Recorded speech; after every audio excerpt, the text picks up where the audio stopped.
नमो अरिहन्ताणं नमो सिद्धाणं नमो आयर्याणं नमो वज्रायाणं नमो लोये सव्यसाहुनं मङ्गलं भगवान् वीरो मङ्गलं गौतमो गणे मङ्गलं कुन्दकुन्दार्यो जैन धर्मोऽस्तु मङ्गलम् सर्वमङ्गलमाङ्गल्यं सर्वकल्याणकारकं प्रधानं सर्वधर्माणां जैनं जयतु शासनं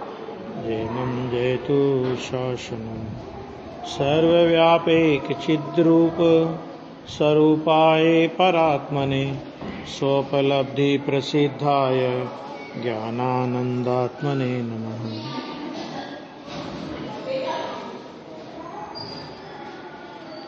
गाथा नंबर अपनी चल रही थी 213 चल रही थी।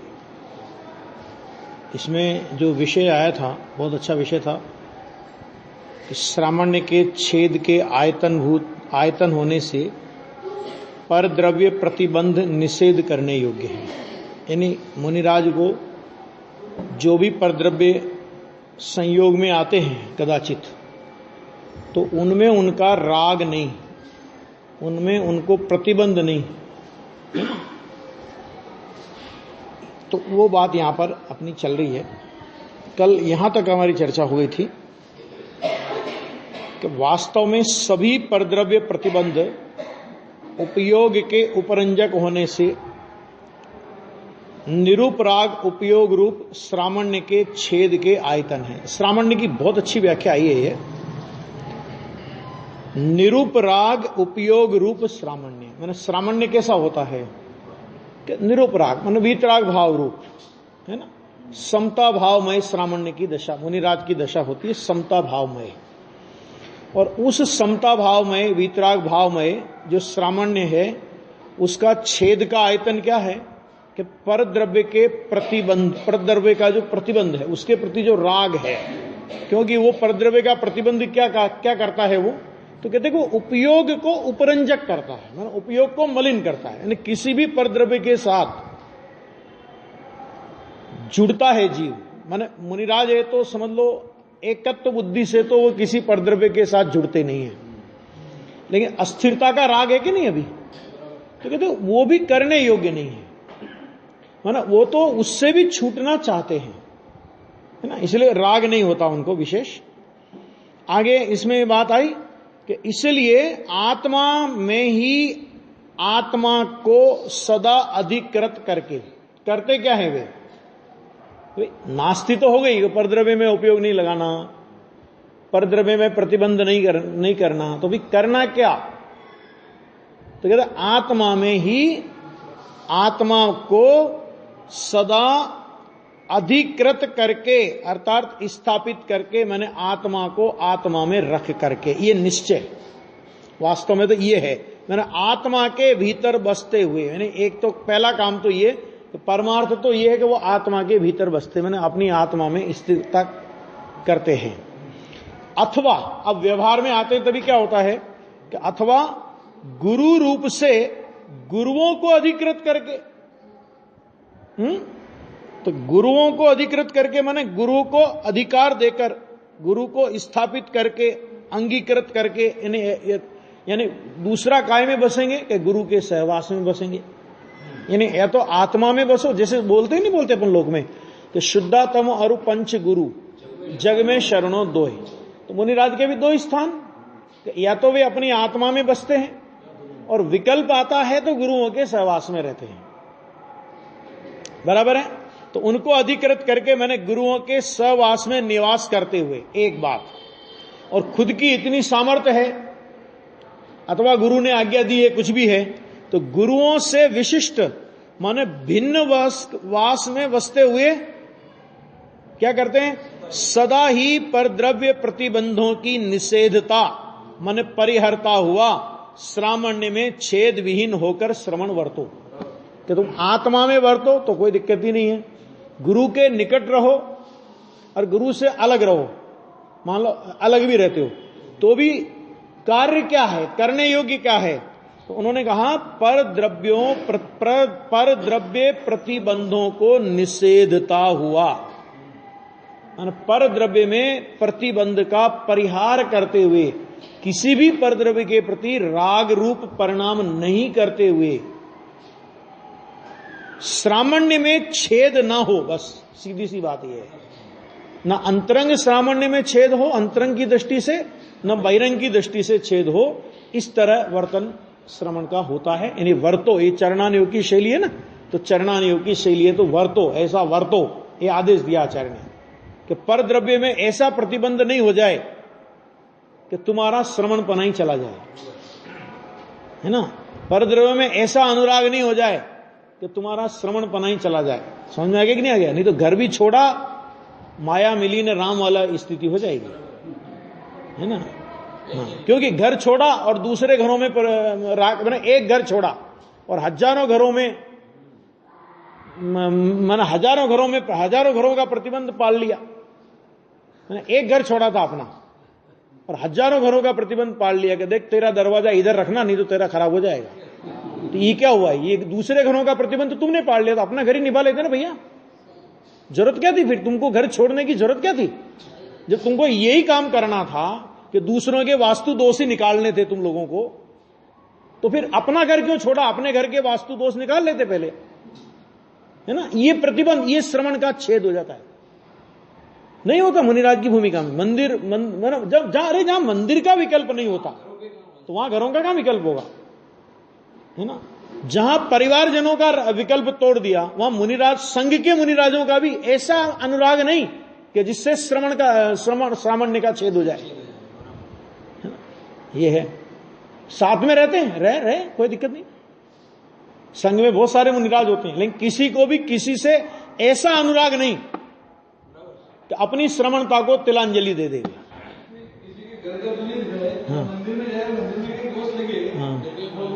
वो सभी समझ लो, श्रावक जाने, वो श्रावकों का विषय है, कोई उसमें ज्यादा मुनिराजों को पढ़ने जैसा नहीं है। मुनिराजों का काम नहीं है वो। मुनिराज अपना ज्ञान ध्यान तपो रखता है, तपस्वी स प्रशस्यते। अगर कहीं जिन मंदिर नहीं है तो जिन मंदिर बनाने का उपदेश श्रावकों को ये रूप में देते हैं कि ये श्रावक धर्म का कर्तव्य है। श्रावक धर्म का, श्रावकों को जिन मंदिर बनाने का विकल्प आता है, ऐसा मुनिराज उपदेश देते हैं। परमानंदी पंच इंस्टिका में दिया, बहुत दिया, लेकिन ये श्रावकों का कर्तव्य है, तुम्हारा काम नहीं। ऐसा आगे देखो, अब श्रामण्य की, ये तो हुई नास्ति से बात। अभी अस्थि, इसी की अस्थि देखो आगे की कथा में कि अब श्रामण्य की परिपूर्णता का आयतन होने से, कि श्रामण्य की परिपूर्णता कैसे होगी, उसका स्थान कौन है? तो वो कहते हैं आयतन होने से स्वद्रव्य में ही प्रतिबंध अर्थात संबंध अर्थात लीनता करने योग्य है। ये है काम श्रावण का, या है ना, दिन रात आत्मा का चिंतन।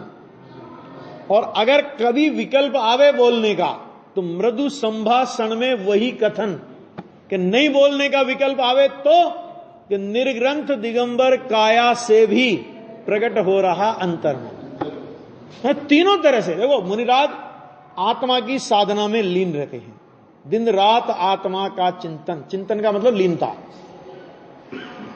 विकल्प की भूमिका में आए, सामने भव्य जीवों का समूह देखा, उनको विकल्प आया तो भगवान आत्मा का उपदेश दिया। आत्मावलोकन नाम का एक शास्त्र है अपने यहां पे, पंडित दीपचंद जी कासलीवाल ने लिखा है ना। उसमें बहुत बढ़िया एक बात लिखी, गुरु का एक स्वरूप उसमें लिखा। तो उनने लिखा है कि बारंबार जिनके वचनों में मुहुर मुहुर वीतरागता वीतरागता वीतरागता, यानी बारंबार जिनके वचनों में वीतरागता का उपदेश आता है, वे गुरु पद की शोभा के योग्य हैं। है ना, उपदेश देंगे तो काय का वीतरागता। वीतरागता कैसे प्रकट होगी? कि स्वद्रव्य के लक्ष्य से प्रकट होगी। तो भगवान आत्मा की उपलब्धि का उपदेश देंगे। भगवान आत्मा की उपलब्धि के उपदेश के अंतर्गत मुनि धर्म का उपदेश आवे, श्रावक धर्म का उपदेश आवे, जो भी आवे, है ना, वो वीतरागता के पोषण का उपदेश देंगे, तो जिससे जीवों का हित हो जाए, है ना। मुख चंद्र ते अमृत झरे, ऐसे ही थोड़ी बोल दिया भ्रम रोग हर जिनके वचन, ख्याल में आगे नहीं है कि जिनके वचन कैसे होते हैं कि अज्ञानी जीव तो वैसे ही भ्रमित है। अब उनके भ्रम रोग को हरने वाले, मतलब भ्रम किसे कहते हैं, भ्रम किसे कहते हैं? तो भ्रम माने मिथ्यात्व। भ्रम माने क्या होता है? तो जिनके वचन भव्य जीवों के मिथ्यात्व का हरण करने वाले हों, जिनके वचन भव्य जीवों के राग का हरण करने वाले हों। राग का हरण और मिथ्यात्व का हरण तो वो जीव खुद करेगा, लेकिन जिनके वचनों में उसका उपदेश आता हो, तो भ्रम रोग हर जिनके वचन मुख चंद्र ते अमृत झरे, है ना, मुख रूपी चंद्रमा से अमृत झरता है। अरे जिस मुनिराज की मुद्रा को देखकर राजा सैनिक द्वारा छोड़े गए 500 शिकारी कुत्ते एकदम शांत होकर के बैठ गए, ऐसी जिनकी परम शांत मुद्रा होती है। नियम सार में एक बहुत अच्छा कलश आया, 2 कलश आए हैं वैसे। तो पहले कलश में लिखा कि मुनिराज जिन सरी के हैं, जिन नहीं किंतु जिन सरी के हैं, वे जिनेन्द्र से किंचित न्यून है, एक बात। और बाद में उस न्यूनता के भेद को भी निकाल दिया और उन्होंने कहा कि अरे रे हम जड़ हैं जो स्ववश योगी, लेकिन कौन सा योगी लिया कि स्ववश योगी माने शुद्धात्मा में लीन योगी अर्थात मुनिराज और जिनेन्द्र परमात्मा में कुछ भी अंतर देखते हैं। वो कहते अरे रे हम जड़ हैं। ऐसी जिनकी महिमा गाई जाती होवे, है ना। पिता झलक जो पुत्र में दिखती, आता कि नहीं आता भजन में, जिनेन्द्र झलक मुनिराज दमकती, कि जैसे पिता की झलक पुत्र में आती है कि इसी तरह जिनेन्द्र की झलक मुनिराज में दिखती है। आएगा नहीं, ये वंशरी के वचनामत का बोल है। जिन नहीं परंतु जिन सरीखे हैं, केवल ज्ञान लिया या लेंगे ऐसी जिनकी तैयारी है, केवल ज्ञान की तलहटी में खड़े हैं। आगे कि नहीं आ गया? तो ऐसे तो वो कह रहे हैं कि अब श्रामण्य की परिपूर्णता का आयतन होने से स्वद्रव्य में ही प्रतिबंध अर्थात संबंध अर्थात लीनता करने योग्य है, ऐसा उपदेश आचार्य भगवान कह रहे हैं हम करते हैं। देखो, चरणी बद्धो नित्यम समणो नाणम मिह दंसन मुहम्मी पयदो मूल गुणे सुय जो सो पड़ि पुण्य सामन्नो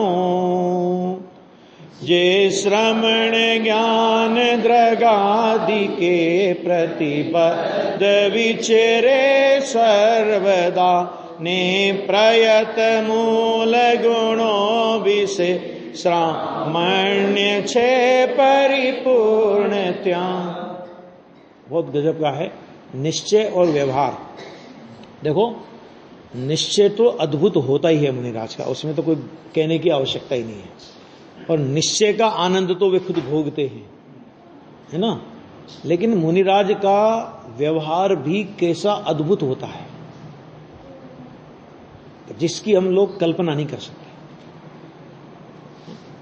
देखो यहां पे कह रहे हैं अभी कि जो श्रमण सदा ज्ञान में और दर्शनादि में निबद्ध अर्थात प्रतिबद्ध,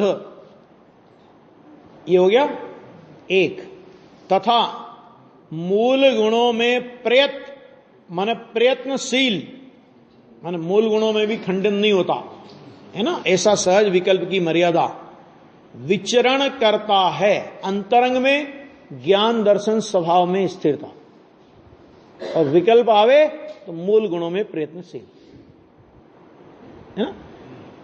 ऐसा होकर के जो विचरण करता है बराबर, वह परिपूर्ण श्रामण्यवान है ना, उसका अंतर्बाह्य श्रामण्य परिपूर्ण है, ऐसा कह रहे हैं। ये टीका इसकी बहुत अच्छी है, देखिए छोटी सी टीका है, 4 लाइन की 5 लाइन की। देखिए, एक स्वद्रव्य प्रतिबंध ही। देखो प्रतिबंध होना तो प्रतिबंध कहां करना कि स्वद्रव्य में। प्रतिबंध का मतलब उसी में जकड़ जाना, उसी के प्रति वफादार होना, उसी के प्रति निष्ठ होना, उसी में संबंध बनाना। तो पर स्वद्रव्य के साथ संबंध करना, तो एक स्वद्रव्य प्रतिबंध ही यानी उपयोग का मार्जन यानी शुद्धत्व करने वाला होने से। तो अगर उपयोग की शुद्धता होगी तो वो कैसे होगी कि वो स्वद्रव्य में प्रतिबंध करने से, अर्थात स्वद्रव्य में संबंध करने से उपयोग पवित्र होता है। यानी आत्मा की अनुभूति से उपयोग की शुद्धता होती है। ख्याल में आ गया आपकी में? मार्जित माने शुद्ध उपयोग रूप श्रामण्य की परिपूर्णता का आयतन है। कौन? कि स्वद्रव्य का प्रतिबंध। क्यों स्वद्रव्य का प्रतिबंध? क्योंकि उससे उपयोग शुद्ध होता है, शुद्धता की धारा बढ़ती है ना। मुनिराज है तो शुद्धता की प्रतिक्षण उनकी शुद्धता की धारा निरंतर बढ़ती है। तो वो जो स्वद्रव्य का प्रतिबंध हुआ कि वह शुद्ध उपयोग रूप श्रामण्य की परिपूर्णता का आयतन है।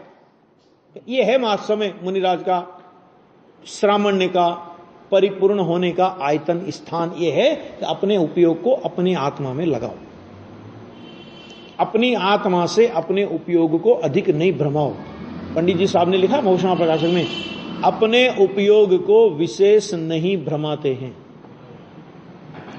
यानी टोडरमल जी ने जो आचार्य उपाध्याय और साधु का स्वरूप कहा, खास तौर से आचार्य उपाध्याय और साधु का सामान्य स्वरूप जो कहा, फिर आचार्य उपाध्याय साधु का अलग अलग भी कहा, लेकिन सामान्य स्वरूप में सबका आ जाता है। वो इतना जोरदार कहा उन्होंने कि पूरा जैसे उन्होंने प्रवचन सार भी, मूलाचार भी, यानी जितने मुनि धर्म प्ररूपक शास्त्र हैं उन सबका निचोड़ निकाल करके, और वो करीब 10, 12, 15 लाइनों में वो पूरा का पूरा स्वरूप उन्होंने रख दिया। पढ़ने जैसा है। तो परिपूर्णता का आयतन है, उसके सद्भाव से ही परिपूर्ण सामान्य होता है। बस देखो, मूल गुण तो राग की मर्यादा से बाहर नहीं चले जाओ। जैसे कोई वो होता है ना, सर्कस में कोई झूलते हैं और कहीं गिरे कदाचित, तो एक जाली लगी रहती है।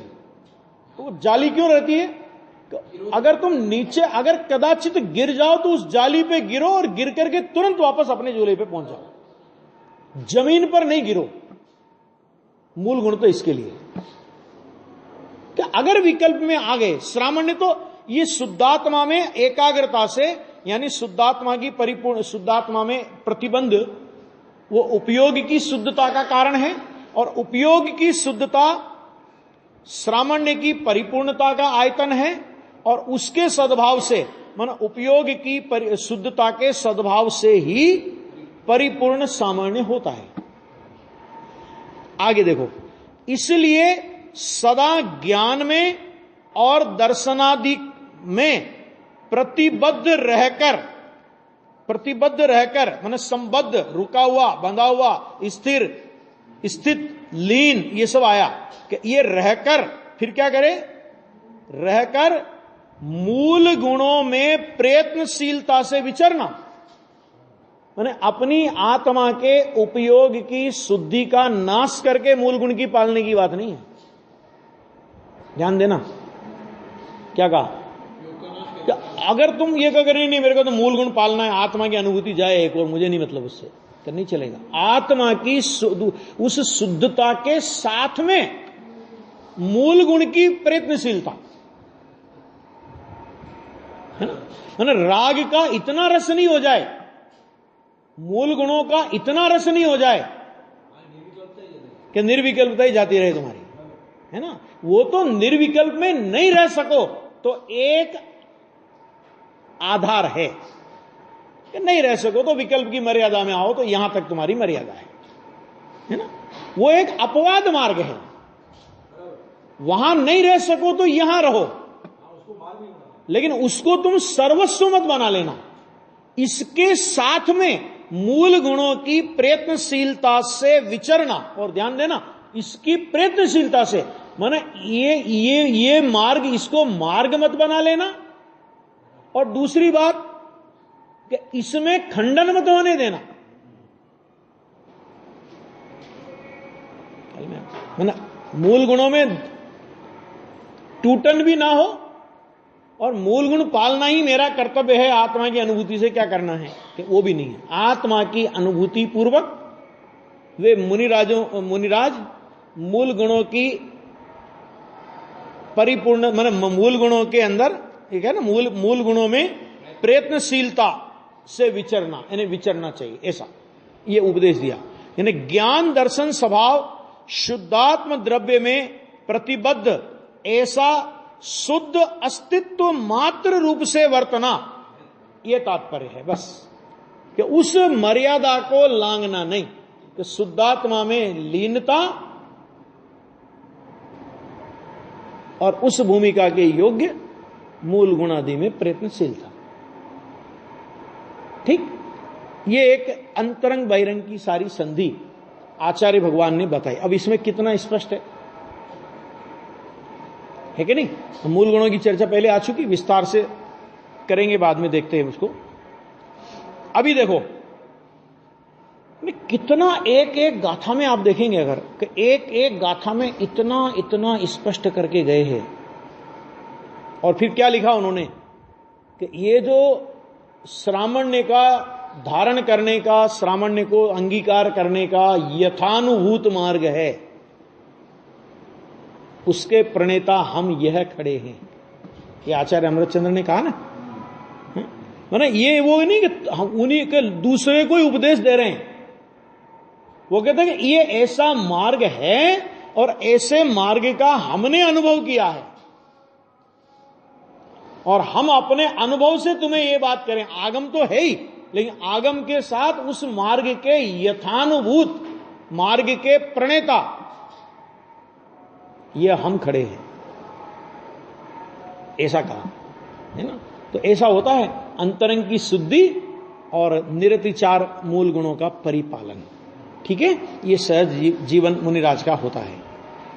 अब आगे देखिए, अब मुनिजन को निकट का सूक्ष्म परद्रव्य प्रतिबंध भी, देखो वो कह रहे कि बाहर की बात तो छोड़ो, अब जो मुनिराज के निकट का प्रतिबंध है, निकट का मतलब जिन क्रियाओं में मुनिराज को वर्तना अनिवार्य हो जाता है, समझ आ गया ना।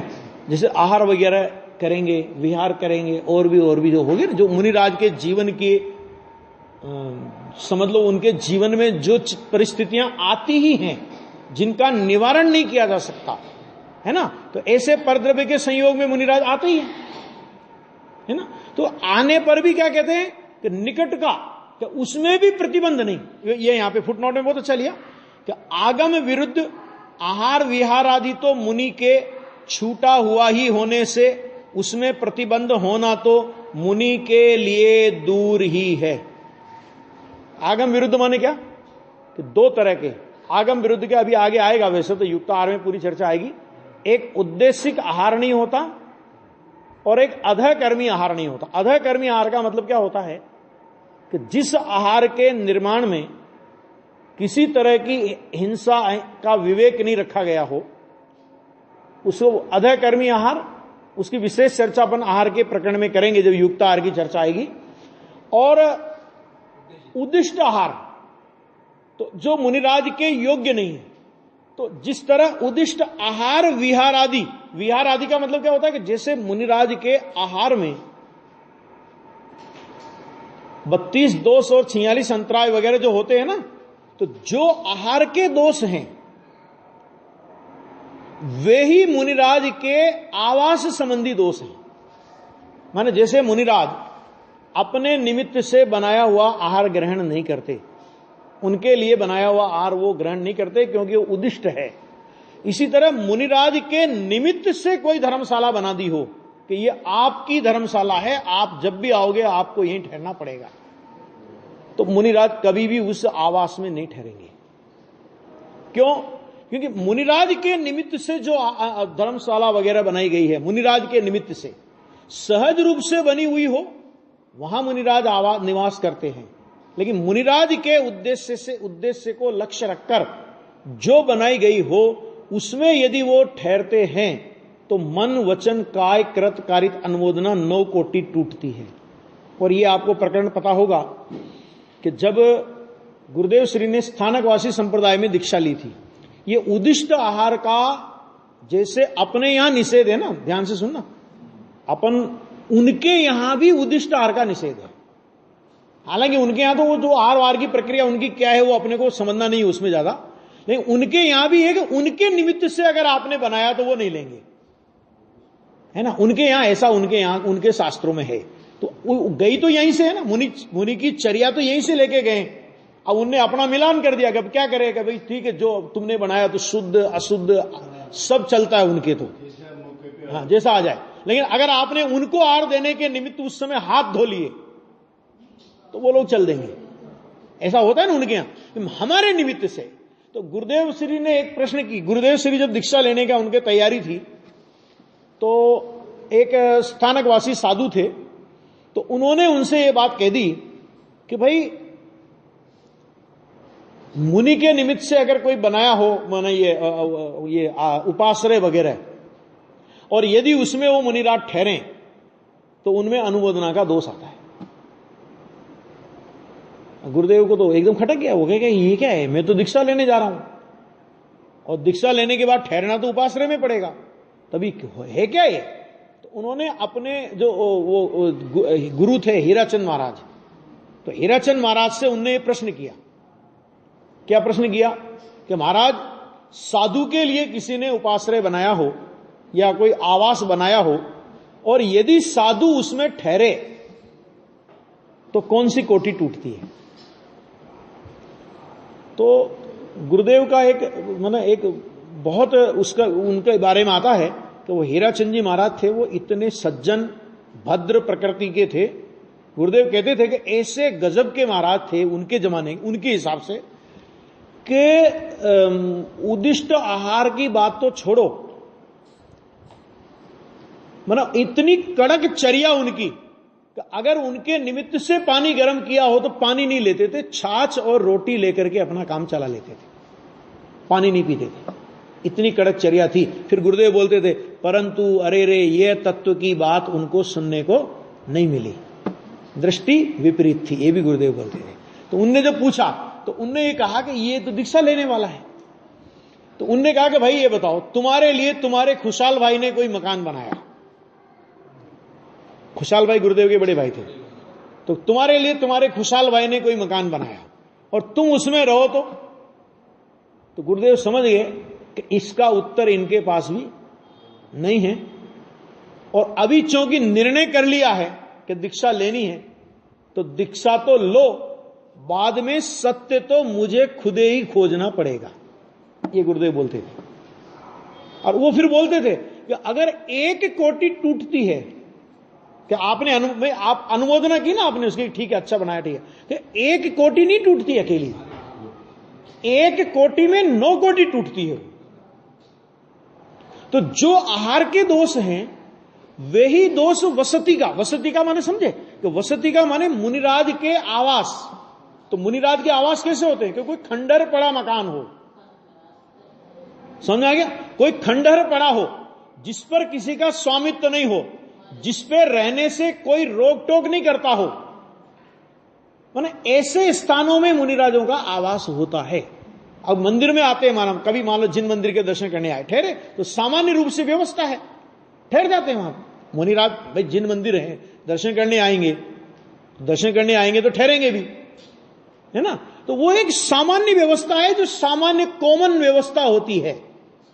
उनके उद्देश्य से स्पेशल रूप से बनाई गई किसी आवास व्यवस्था को भी मुनिराज स्वीकार नहीं करते,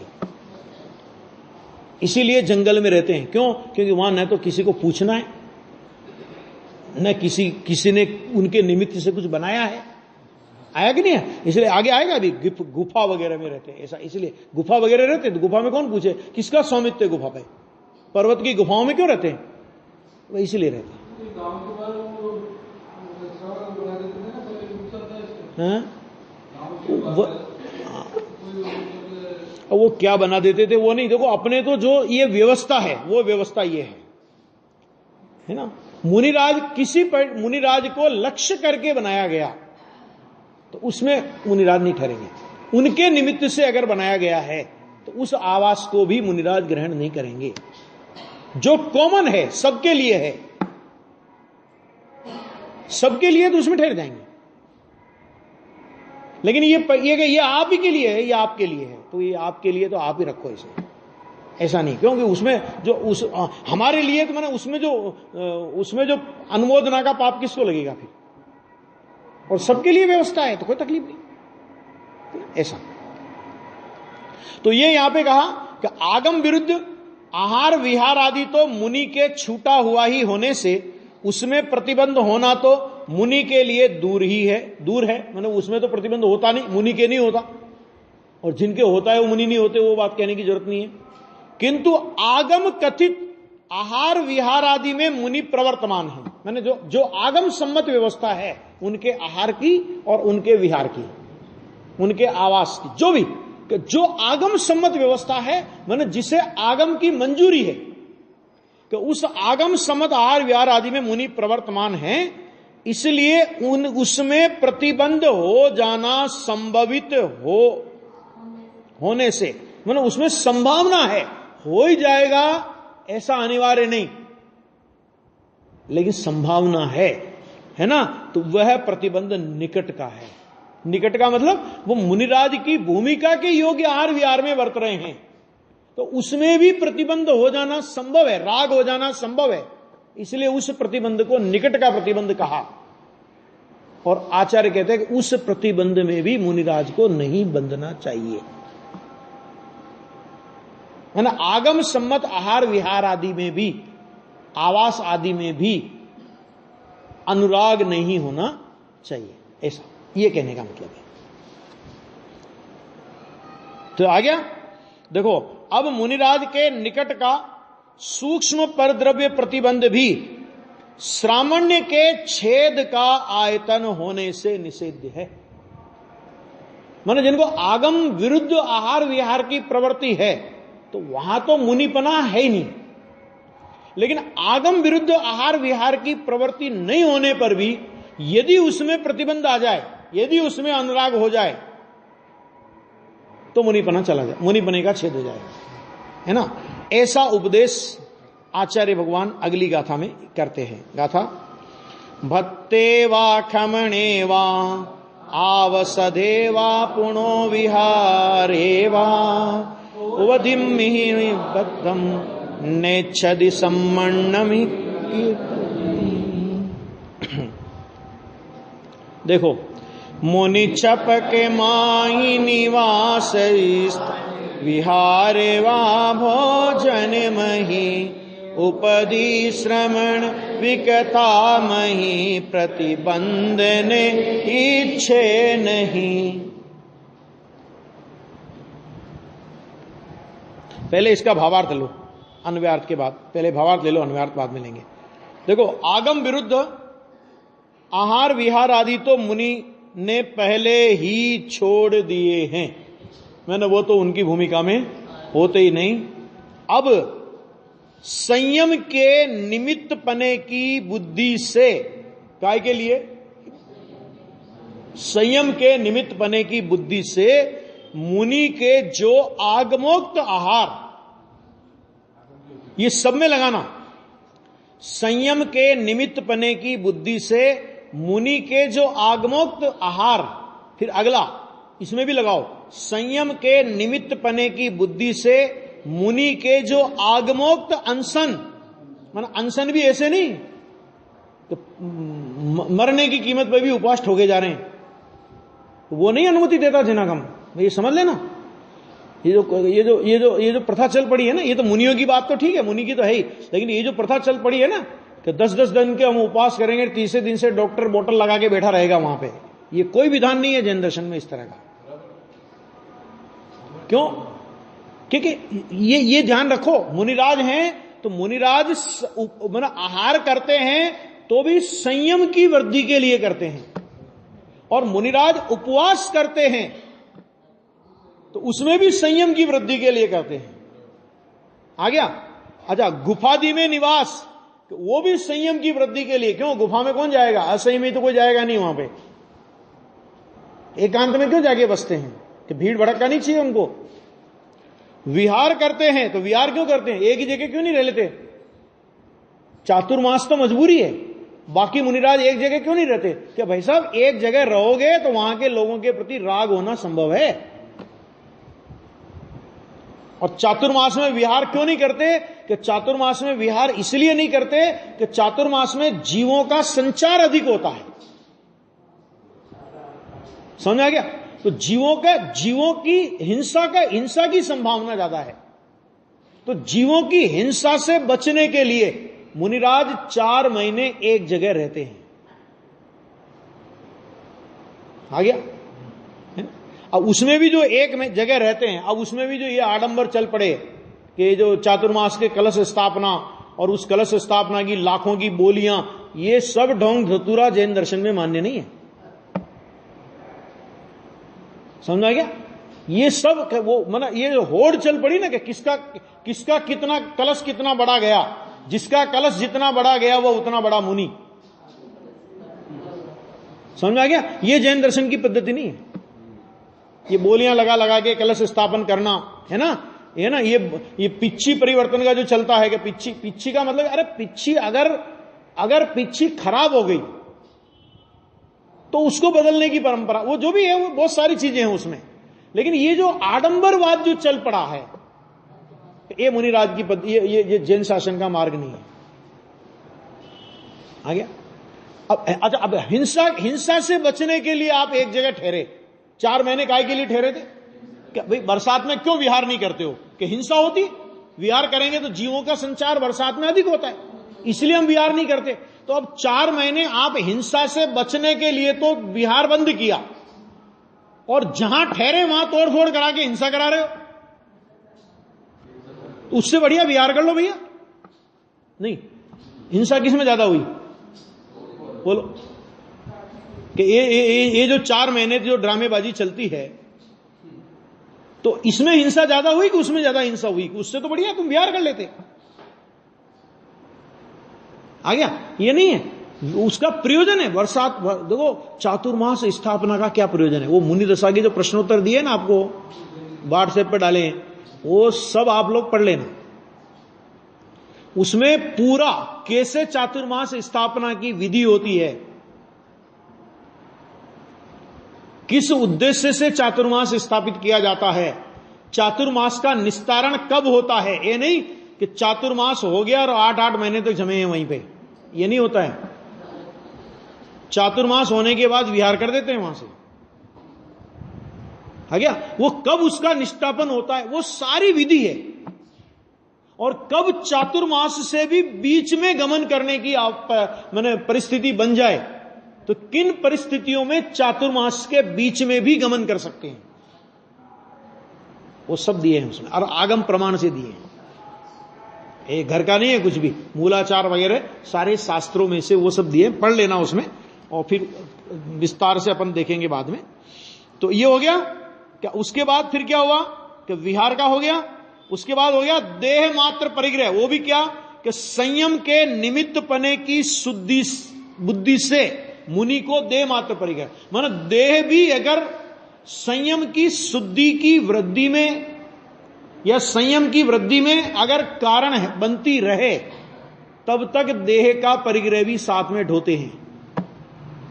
और अगर ये लगे कि अब ये देह संयम की साधना में अवरोधक बन रही है, तो उसी समय संलेखना और समाधि मरण अंगीकार कर लेते हैं। क्यों? क्योंकि संयम की कीमत ज्यादा है, देह की कीमत नहीं है। आपके अपने घर में आग लगे, समझ लो, तो अपन क्या बचाएंगे?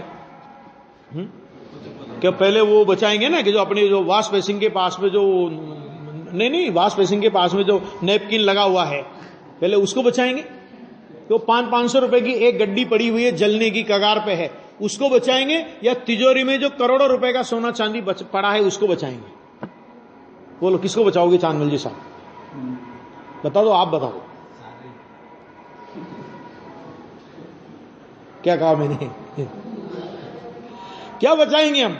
कि जो सबसे कीमती होगी उसको। अच्छा, ये सब भी हो और एक कमरे में हमारे परिवार में 6 महीने का बालक हो, अब बोलो अब किसको बचाओगे?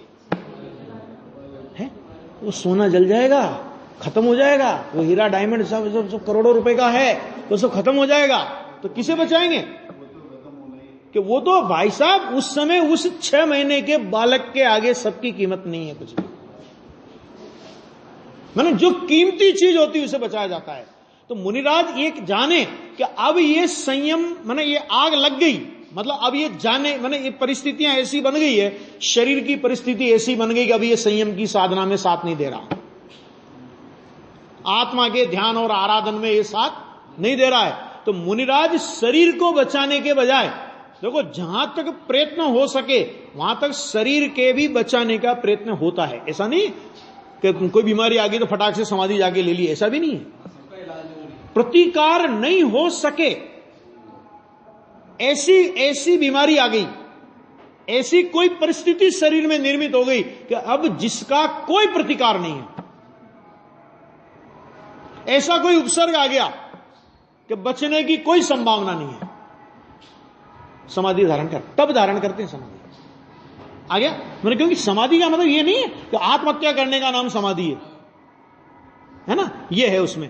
मैंने हमारा उद्देश्य संयम की सुरक्षा है, शरीर की सुरक्षा नहीं है। शरीर की सुरक्षा का विकल्प तब तक है, आहार वगैरह देकर, शरीर की सुरक्षा का विकल्प माने उसको आहार वगैरह देकर तब तक दिया जाता है, तब तक उसका विकल्प है, तो जब तक वो संयम की साधना में कारण बनता है, ठीक है। और अगर कारण नहीं बने तो शरीर का नाश करके भी संयम की सुरक्षा चाहेंगे, इसलिए समाधि मरण अंगीकार करते हैं। ऐसा बहुत इसकी हर चीज की पद्धति है। तो देह मात्र परिग्रह, फिर क्या हुआ कि अन्य मुनियों का परिचय। अब अन्य मुनि है संघ में, कोई भाई घर परिवार के लोग तो है नहीं वहां, तो अभी क्या है, अन्य मुनि है, तो अब अन्य मुनियों में भी ऐसा राग नहीं हो जाए, अरे तू तो आया नहीं, मेरे पास बैठा ही नहीं, कल तो अपने बातें नहीं की, कुछ नहीं। तो अन्य मुनियों का परिचय और धार्मिक चर्चा वार्ता पाए जाते हैं, ये तो पाए जाते हैं उनके कि धार्मिक अन्य मुनियों का परिचय पाया जाएगा, लेकिन ऐसा परिचय नहीं कि फालतू की लाई लप्पा मारे इधर उधर की, है ना। और फिर क्या करते हैं कि करते हैं तो क्या करते हैं उनके साथ कि धार्मिक चर्चा वार्ता आ गया। तो इनमें पाए जाते हैं, उनके प्रति भी रागादि करना योग्य नहीं है, ये पाए जाते हैं लेकिन इनके प्रति भी रागादि नहीं करना। आ गया ऐसा। उनके विकल्पों से भी मन को रंगने देना योग्य नहीं है। आया, रंगने देना माने ऐसा नहीं रंग जाए विकल्प के, मन ऐसा नहीं रंग जाए विकल्पों में कि श्रावण में तकलीफ आ जाए। इस प्रकार आगमोक्त आहार विहार आदि में भी प्रतिबंध प्राप्त करना योग्य नहीं है, क्योंकि उससे संयम में छेद होता है। ये आगमोक्त की बात की, आगम विरुद्ध की तो बात है ही नहीं। आगम विरुद्ध तो छेद है ही, तभी तो आगम विरुद्ध हुआ है ना। अब इसका अन्वयार देखो जरा। मुनि आहार में, छपण में माने उपवास में, आहार में, और उसके बाद उपवास, छपण माने उपवास में, उसके बाद आवास में माने निवास स्थान में, और विहार में। 4 ही काम होते हैं मुनिराज को, आहार आहार उपवास, सभी ले लेना, उपवास के अंतर्गत उससे संबंधित सब आ गए। आहार में आहार से संबंधित सारी क्रियाएं आ गई है ना। तो आहार में, उपवास में, और उसके बाद आवास में और विहार में, ये सारी मुनिचर्या आ गई पूरी की पूरी 4 चीजों में आ गया। कि इनमें विहार में, उपधि में, उपधि माने परिग्रह, परिग्रह कौन सा होता मुनिराज को? कमंडल पीछी, देह मात्र, देह मात्र तो शरीर, और बाहर के संयोग में हो तो ज्यादा से ज्यादा कमंडल पीछी, वो भी आएगा, अभी इसमें आएगा। अनिषिद्ध उपधि कौन सी है मुनिराज के लिए, अनिषिद्ध उपधि कौन सी है ना। तो उसके आधार पर लोगों ने श्वेतांबर वगैरह ने जो तर्क उठाते हैं ना, वो तो वस्त्र भी उपनिषद पर अनिषिद्ध परिग्रह हो सकता है। क्यों हो सकता है? कि राग नहीं, हम तो वस्त्र पहन रहे हैं, बिना राग के पहन रहे हैं। तो वस्त्र बिना राग के कभी नहीं हो सकता, उसका दृढ़ता के साथ आचार्य कुंद ने खंडन किया है। तो इनमें श्रवण में माने अन्य मुनि में संग है ना, तो संग में बहुत सारे, देखो ये अन्य मुनि क्यों लिखा, इसका मतलब हो गया कि नहीं हो गया? एकल विहार नहीं होता, हो गया कि नहीं? तो संग में माने श्रवण में माने अन्य मुनि में, अथवा विकथा में। विकथा का देखो यहां पे किया है खुलासा।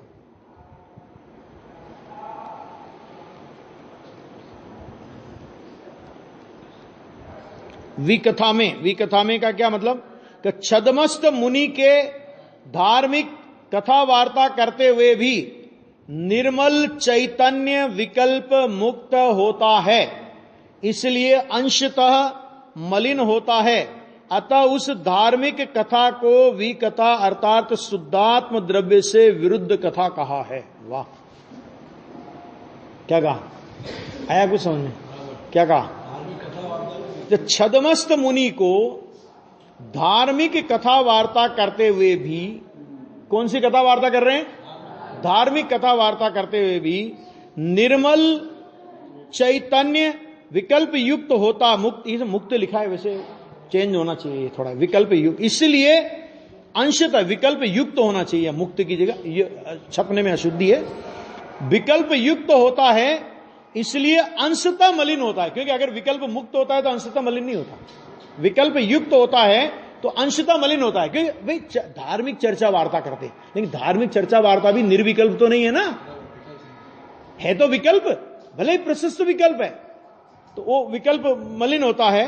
अतः उस धार्मिक कथा को भी विकथा अर्थात शुद्धात्म द्रव्य से विरुद्ध कथा कहा है। क्या मतलब? क्योंकि धार्मिक कथा में, आत्मा की कथा में आत्मा की अनुभूति नहीं है। एक बात समझ लेना, क्या कहा?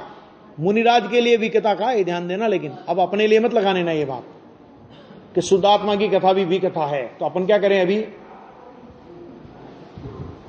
क्या करें अभी? अपन व्यापार धंधे की कथा करें ना, वो कथा सुकथा होगी ना फिर, कि अरे भाई साहब, मुनिराज को ये धार्मिक आत्मा की कथा करने के लिए भी आत्मा से बाहर आना पड़ता है।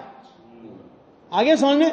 इसलिए मुनिराज के लिए आत्मा की कथा भी विकथा कही जाएगी, मतलब उसमें भी उनको ज्यादा राग नहीं होता, और उस कथा का विकल्प तोड़ करके अंदर में चले जाते हैं। मतलब क्या? कि आत्मा की कथा में आत्मा की अनुभूति नहीं है, एक बात, और आत्मा की अनुभूति में आत्मा की कथा नहीं है। आगे समझ में? क्या कहा? आत्मा की अनुभूति में आत्मा की कथा नहीं, अनुभूति है उस समय, कथा कहां है? और कथा है तो उस समय विकल्प है, आत्मा की अनुभूति नहीं है। शुद्ध परिणति वो अलग बात है।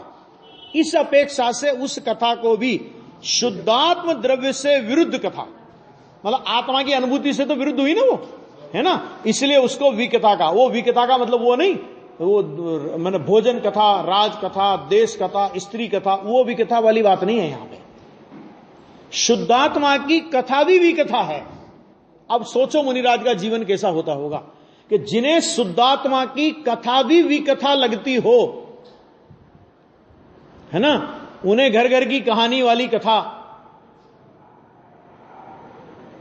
है ना, ये लौकिक जनों की कथा, ये सास बहू की कथा, ये कथा उनके लिए कौन सी कथा कहलाएगी? ये तो सामान्य ग्रस्त के लिए भी विकथा है, मुनिराज के लिए तो वो कथा करने योग्य ही नहीं।